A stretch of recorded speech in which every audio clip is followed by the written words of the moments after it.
తీవ్ర వాయుగుండం ప్రభావంతో శ్రీకాకుళం జిల్లాలో భారీ వర్షాలు కురిశాయి. దీనికి తోడు ఎగువన ఒడిశాలో కురుస్తున్న వర్షాలతో భారీగా వరద నీరు వంశధారలో వచ్చి చేరుతోంది. దీంతో హిరమండలం కొత్తూరు పరిధిలో పంట పొలాలు నీట మునిగాయి. మరికొన్ని గ్రామాలు జలదిగ్బంధంలో చిక్కుకున్నాయి. కొత్తూరు మండలం పెనుగోటవాడి గ్రామం చుట్టూ భారీగా వరద నీరు చేరింది. మాతాల వెళ్లే రహదారిపైకి వరద చేరడంతో సమీప గ్రామాల నుంచి రాకపోకలు నిలిచిపోయాయి. పెనుగోటివాడ, మాతల, నివగాం ప్రాంతాల్లో పంటలు నీట మునగడంతో రైతులకు తీవ్ర నష్టం వాటిల్లింది. దీనిపై మరింత సమాచారం మా ప్రతినిధి నాగభూషణ్ రావు అందిస్తారు. బంగాళాఖాతంలో ఏర్పడినటువంటి తుఫాను కారణంగా ఒరిస్సాలో భారీ వర్షాలు కురిసిన నేపథ్యంలో శ్రీకాకుళం జిల్లాలోని ప్రధాన నదులైనటువంటి వంశధార, నాగావళి, మహేంద్ర తనయ నదులకు వరద నీరు భారీగా వచ్చి చేరుతుంది. ప్రధానంగా వంశధార నదీ తీర ప్రాంతంలో ఉన్నటువంటి ఒరిస్సా ప్రాంతము కాశీనగర్, గుడార్, గునుపూర్ తదితర గ్రామాల్లో అత్యధిక వర్షపాతం 20 సెంటీమీటర్ల వరకు కురియడంతో అక్కడ వరద నీరు భారీగా వచ్చి వంశధార గొట్ట బ్యారేజ్ వద్ద చేరడంతో సుమారు 1,00,000 క్యూసెక్ల నీరుకి చేరే అవకాశం ఉండటంతో అధికారులు ఇప్పటికే రెండవ ప్రమాద హెచ్చరిక జారీ చేయడం జరిగింది. ఈ నేపథ్యంలో దిగువ ప్రాంతంలో ఉన్నటువంటి అందరిని కూడా జిల్లా కలెక్టర్ అప్రమత్తం చేశారు. నదీ తీర ప్రాంతంలో ఉన్నటువంటి ప్రజలందరినీ కూడా సురక్షిత ప్రాంతాలకు తరలించేటటువంటి ఏర్పాట్లు అయితే చేస్తున్నారు. ఇప్పటికే ఎన్డీఆర్ఎఫ్ బృందాలను కూడా అప్రమత్తం చేశారు. సుమారు వంశధార నదీ తీర ప్రాంతంలో ఉన్నటువంటి 13 మండలాలకు చెందినటువంటి గ్రామాల్లో ఇప్పటికే రెవెన్యూ అధికారులను సిద్ధం చేసి ఎటువంటి పరిస్థితినైనా ఎదుర్కొనేందుకు పూర్తి స్థాయిలో సన్నద్ధమయ్యేట విధంగా కలెక్టర్ అయితే టెలికాన్ఫరెన్స్ ద్వారా ఆదేశాలు అయితే జారీ చేయడం జరిగింది. ఈ నేపథ్యంలో గత రాత్రి నుంచి కురిసినటువంటి భారీ వర్షాలకు శ్రీకాకుళంలో కూడా అక్కడక్కడ కొన్ని ప్రమాదాలు అయితే సంభవించాయి.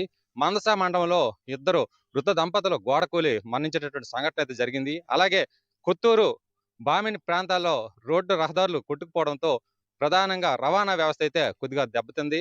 ఈ నేపథ్యంలో ఒరిస్సా ప్రాంతంలో కురిసినటువంటి భారీ వర్షాలకు ఈ వరద నీరు వచ్చి చేరడంతో వంశధార నదీ తీర ప్రాంతంలో గొట్ట బ్యారేజ్ వద్ద పూర్తి స్థాయిలో నీరు చేరడం 1,00,000 క్యూసెక్లు దాటిందంటే రెండో ప్రమాద హెచ్చరిక జారీ చేయడం జరుగుతుంది. కాబట్టి మూడో ప్రమాద హెచ్చరిక కూడా జారీ చేసే అవకాశాలు ఉన్నాయని ఇప్పటికే ఇరిగేషన్ అధికారులు చెప్పడంతో ప్రధానంగా జిల్లా కలెక్టర్ మానిటరింగ్ ఏర్పాటు చేసి జిల్లా కలెక్టర్ కార్యాలయంలో కంట్రోల్ రూమ్ కూడా ఏర్పాటు చేయడం జరిగింది.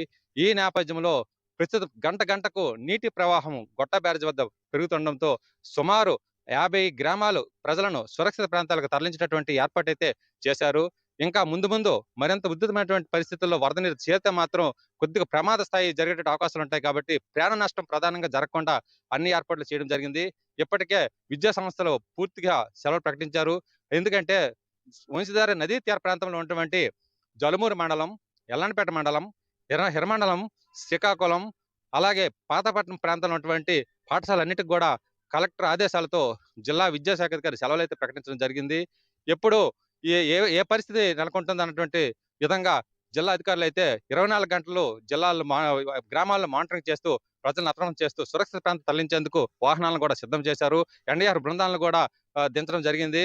ఎటువంటి ప్రమాదం పూర్తి స్థాయిలో లేకుండా జన నష్టం జరగకుండా అన్ని ఏర్పాట్లు చేయడం జరిగింది.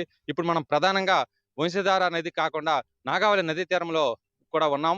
ఇక్కడ కూడా వరద నీరు భారీగా వచ్చి చేరుతుంది. ఈ నేపథ్యంలో ఈ 2 నదుల్లో ఉన్నటువంటి ప్రాంతాల్లో కూడా ప్రజల్ని అప్రమత్తం చేశారు జిల్లా కలెక్టర్. ఈ విధంగా జిల్లాలో ప్రస్తుత పరిస్థితి వంశధార నది, నాగావళి నది తీరంలో ఉన్నటువంటి వరద పరిస్థితిని ఎప్పటికప్పుడు మానిటరింగ్ చేస్తూ జిల్లా అధికారులు ఉండటంతో ఎటువంటి పరిస్థితులు కూడా అధిగమించేందుకు సిద్ధంగా ఉన్నామని తెలియజేయడం జరుగుతుంది.